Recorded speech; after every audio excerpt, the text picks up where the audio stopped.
So many of us sensitive, introverted beings have a challenging relationship with our intuition. We've been made to believe our magic is shameful, or that we're untrustworthy, or that logic and intellect should always take the lead. In the quest for leading more wholesome, aligned, and divinely integrated lives, it's crucial that we reconnect with our intuitions.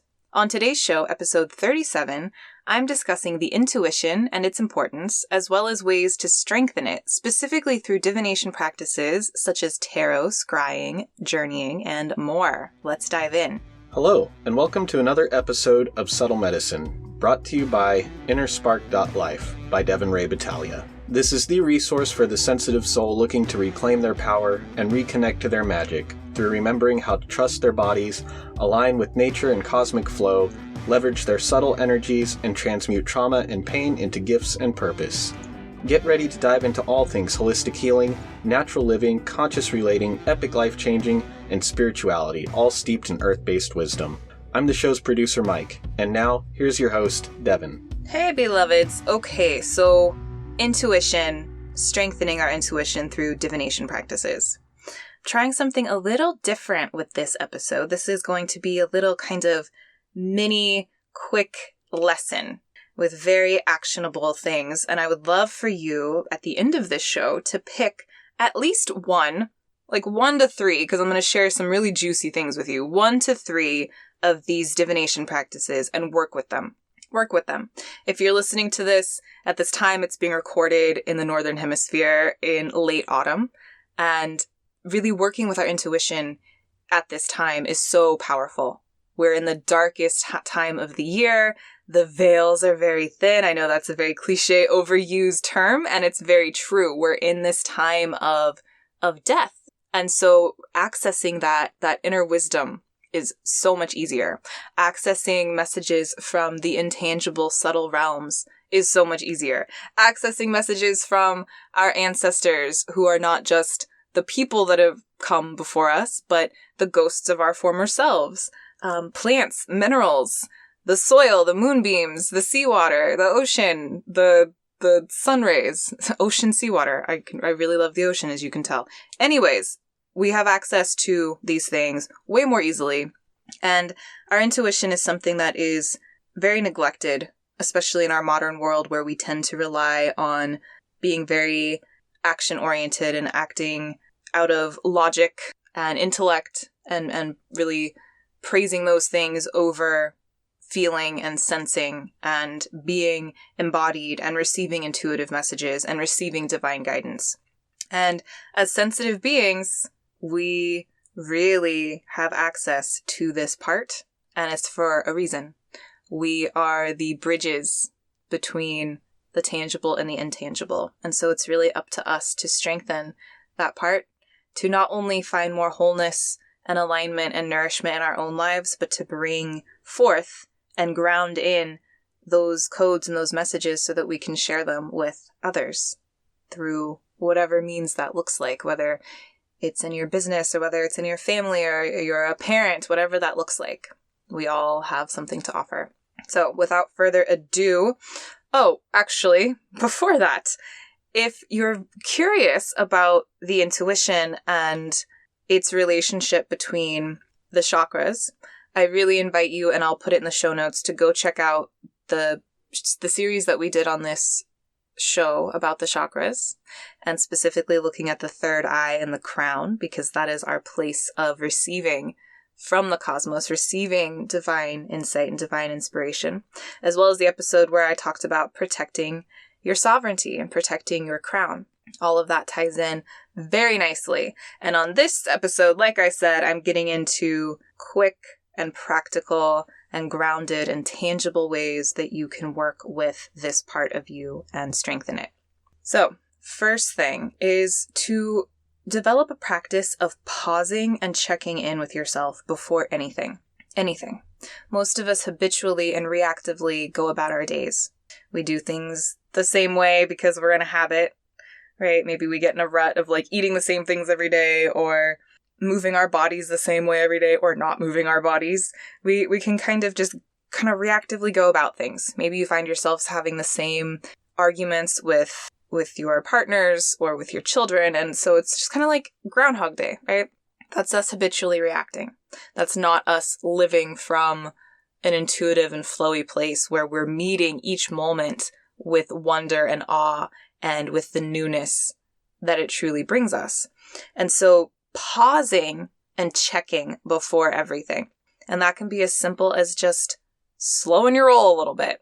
That can look like taking a breath before responding to somebody that you're speaking with. That can look like taking a breath before eating or before preparing your food. Taking an extra breath in the shower in the morning to just give thanks for the water and for the warmth and for your body, and just feeling into like, what's up for me right now? What's alive? What am I noticing? That's truly foundational step number one. Absolutely non-negotiable, needs to happen. Another thing is to begin to develop a practice of playing with and testing your intuition. So back in the days when we had landlines and no caller ID, I always knew who was calling. Always. My dad would call from work and I would just pick up the phone. Hey, Daddy, how did you know it was me? I just did. And so there are ways that we can test these things, right? And trust that what we are feeling and what we are sensing is correct. And sometimes, it may not be, and that's okay. And we strengthen through practice, through testing. So if you get some type of intuitive hit about something that will happen in your day, look for it. Or if you feel called to turn left on the way home when the usual route is on the way right, go that way, because there may be something or someone that you need to see. If your phone rings, we have cell phones with caller ID now. However, if it rings, feel into who it may be, that the energetic of what's happening. Because truly, every single thing is connected. This is not just some super woo-woo out there crap. We are all entangled at the quantum level. And so when something happens, especially as sensitive beings, we can feel into the subtle shift that's taking place, if you will, in the ether. And we are able to tap into like, what does that feel like? What's happening? We can feel into the collective energy at that time. We're very impacted by the cosmic happenings at that time. And so, like I said before, you're pausing and checking in before everything and really feeling it. And from there, you're able to receive, like what's going on? What might happen today? Who do I need to get in touch with? And you may find out that when you do get in touch with that person, they'd been thinking about you or they really needed you or something. So begin to just test it and play with it. Yeah, so those are the two most important things I wanted to mention before I get into some specific divination practices. So divination practices are tools that we can turn to help us to silence the rational mind. And we never want to get rid of it. We never want to say that intellect or logic or the rational mind or any of these things are bad. We need them. However, we need to kind of swing the pendulum back and come into the intuitive more fully and then allow it to find its nice equilibrium where we're kind of dancing between those poles and we're allowing them to merge and maybe playing over here more in the intuition at times when it's necessary, maybe playing over here more at times in the logical mind when it's necessary, and trusting that we know how to flow. So divination practices are ways that we can move past that logical mind that likes to block out things that it doesn't understand. And the thing with intuition and intuitive messages is when we first receive them, we won't understand. It won't make sense. We won't really know why we're being called or moved to act in this way or to say this thing or to get in touch with that person or to turn left when we know the way home is right. It doesn't make sense at first.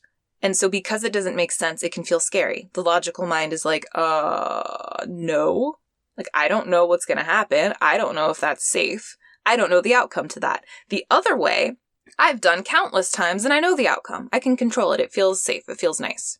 However, the intuitive nudges, leading life in a more intuitive, embodied place, allows us to fully be here, to be in each moment. And the intuition it'll all make sense eventually. You know, I have things that maybe it's taken years. I may have made a certain move and still waiting for all the pieces to come together, and they all do. Everything does start to make sense, and so the logical mind is appeased. It may just take a little bit longer, and it's something very different than its usual method of operation.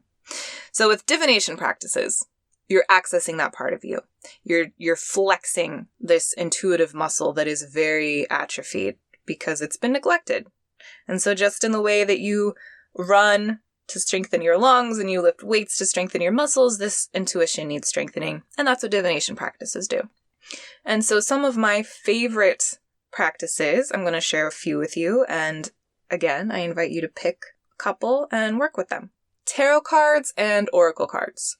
I love my oracle cards and my tarot cards. And there is a slight difference. So oracle cards are more the deck itself. Well, both decks can be themed and they have some exquisite artwork. And there are so many amazing decks available. I want all of them. There's some really talented artists and diviners and beautiful beings that have brought forth so many different cards. So literally there is something for everyone. And tarot cards come from a more traditional lineage of that tarot deck and have different spreads and different ways of working with that particular deck in the major and minor arcana, and they all follow that same form. Oracle cards tend to be more based on that creator, the creator of the deck, and, you know, are better suited maybe for like pulling a card a day, receiving, you know, a quick answer to a question. Tarot tends to be way more elaborate. And again, you could also just pull a single card from your tarot and ask it a question. You could also make an elaborate spread with an oracle deck. It's truly you. It is totally up to you. There's no rules.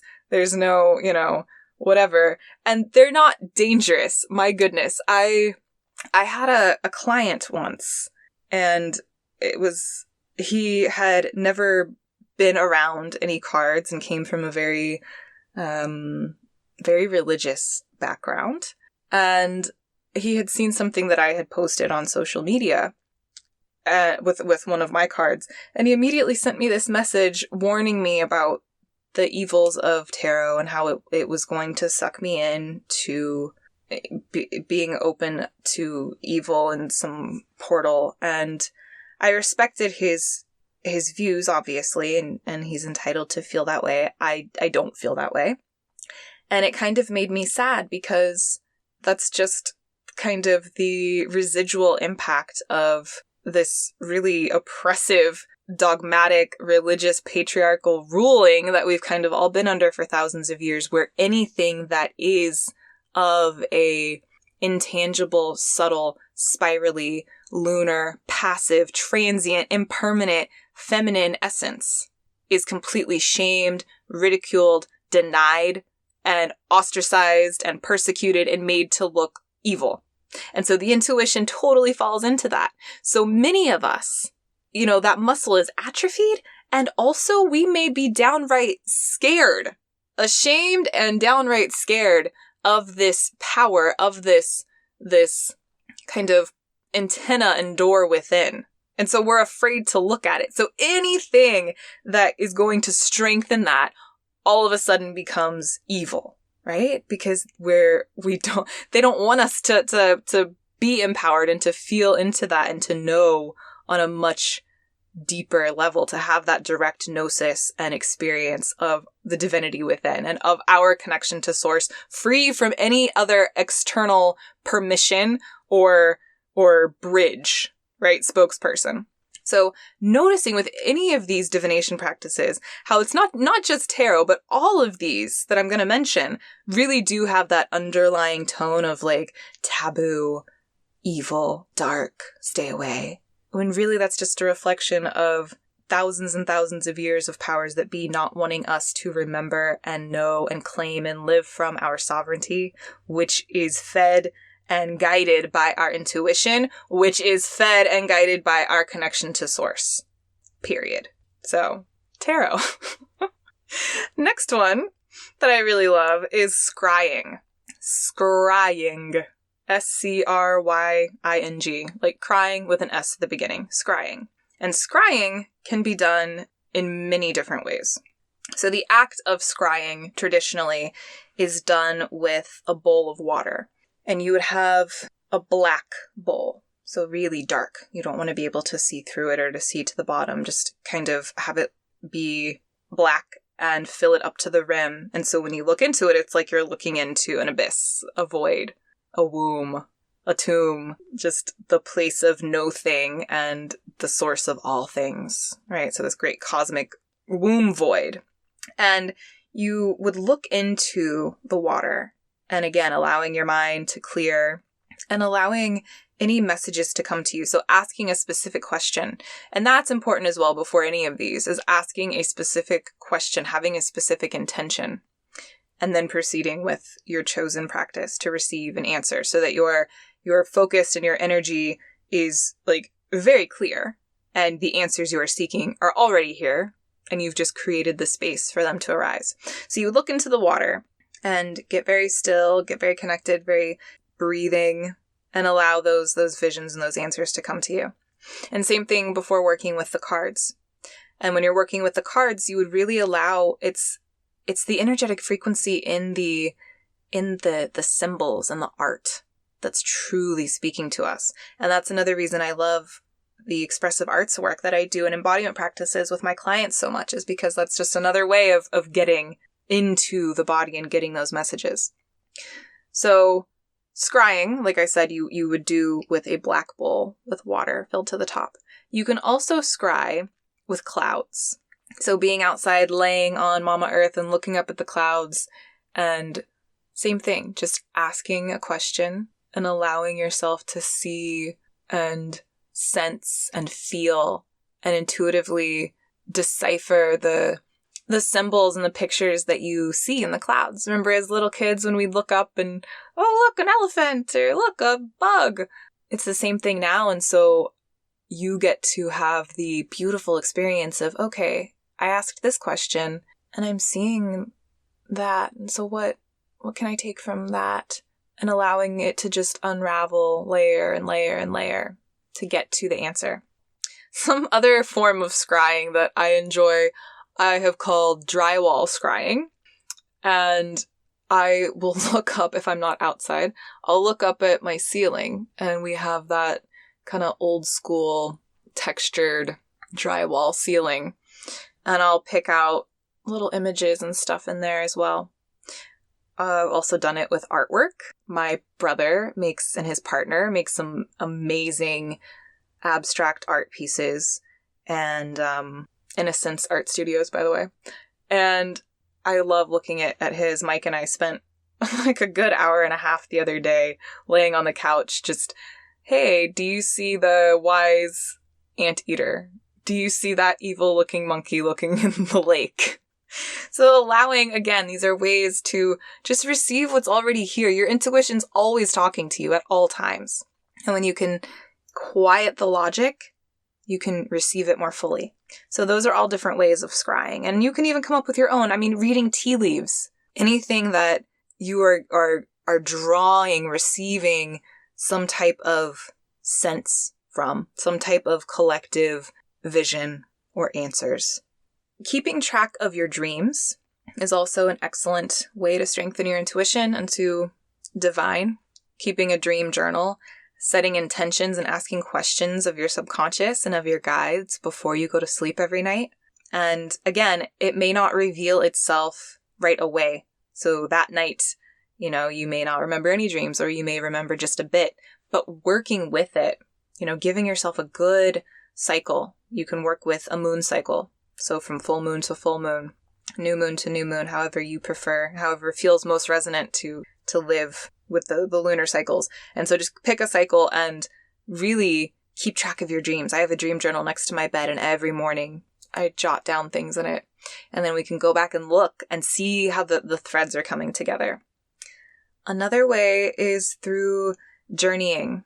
So shamanic journeying with plant spirits, journeying with music. And that's a very specific kind of art to the journey. And it's a wonderful practice of really getting in and almost allowing it to be like a living, lucid dream. So exploring the different realms within yourself, exploring the different archetypal energies, the different symbols, the different beings, and the whole world that's inside of you. I mean, it's quite profound. And almost like a dream, like a night dream, it's incredibly rich and full of answers and codes that can take time to decipher. And so none of these things is like a one and done, oh, I pulled an oracle card one time 5 years ago, so like my intuition's good, right? Or like, oh, I did that dream journal for like 2 days. Or, oh, I did like a shamanic journey once, that was cool. These things need to be consistent. They need to be part of your life. If you're committed to a life of living at the intersection of human and holy and being a bridge between earth and sky and living this kind of spiritual embodied life, it needs to be part of it. You need to feed your logic and you need to feed your intuition. Both of these pieces need to work together. So consistency. The last two that I'll mention for today are dancing and meditation. So really anything that's going to get you in your body. If it's not dancing, maybe it's running. I know running for me is incredibly meditative. And I have some epic ideas come to me, and it's almost just like, literally, God, Goddess, speak to me. And just these like clear, hey, you should do this, or this thing you've been mulling over, here's all the answers. So getting into your body, dancing, running, things that are a little bit rhythmic and where you're not necessarily having to do a whole lot of thinking about what you're doing. And then meditation, of course. And my goodness, there are so many different forms. And again, it's quieting the logic and inviting, coaxing out that intuition that we have pushed so far back into the corner for thousands and thousands of years. And we don't have to do that anymore. So picking one that really resonates with you and making it a practice. It's not quantity. It's not like, oh, I'm going to win the divination trophy by like having all these different divination practices I do. That's cool, if a lot resonate with you. And it's really quality over quantity. So picking one, doing it consistently.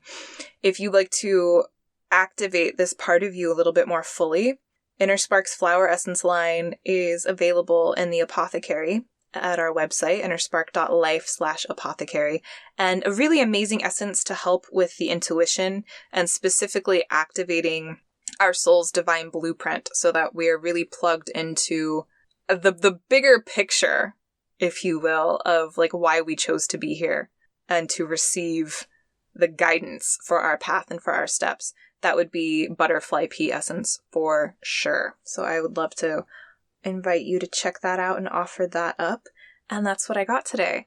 Please come to the Facebook group, Activating the Sensitive Soul, and tell me about your experiences with your intuition and your experiences with these practices that I have shared. What feels challenging about trusting your intuition? And what are you hoping to unlock within yourself? The link is in the notes and also on my website at innerspark.life/resources. All right, listeners, if you've enjoyed today's episode, it would be much appreciated if you could review us and leave us a comment. Be sure to subscribe and share the love with a friend.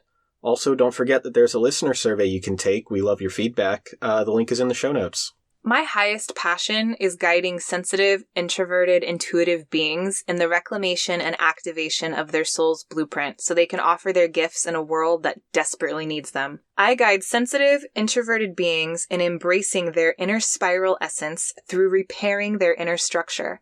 My work is an eclectic blend of modalities, always catered to the individual, and ranging from shadow work, herbs and plant spirit medicine, plant-based holistic nutrition, seasonal living, ancestral healing, subtle energy healing, embodiment practices, expressive arts, and more. Want to play together? Go check out my website for links to my blog, my Facebook community, special resources I made just for you, as well as ways we can co-create epic magic together. If you're feeling the pull towards embodying your next evolution, towards embodying more of your sovereignty, towards healing your body and your life and ultimately rocking the heck out of your innate gifts as a sensitive soul, I definitely have something for you. Learn more at innerspark.life. And catch us next time. So much love to you until then.